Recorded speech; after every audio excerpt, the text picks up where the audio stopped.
Today we have a lot of animals. Let's learn their names one by one.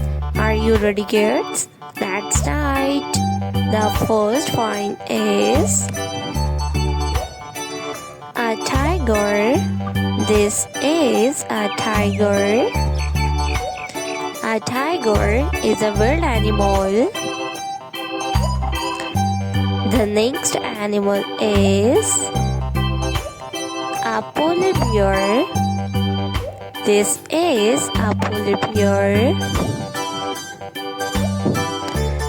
The next one is a puffer fish. This is a puffer fish. A dog. This is a dog. A dog.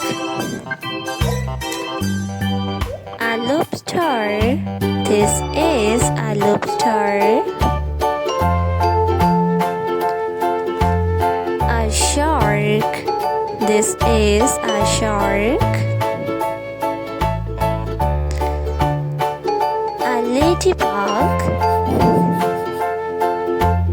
This is a ladybug. A rabbit. This is a rabbit. The next one is a lion. A lion is the king of forest. A lion. The next one is a panda. This is a panda.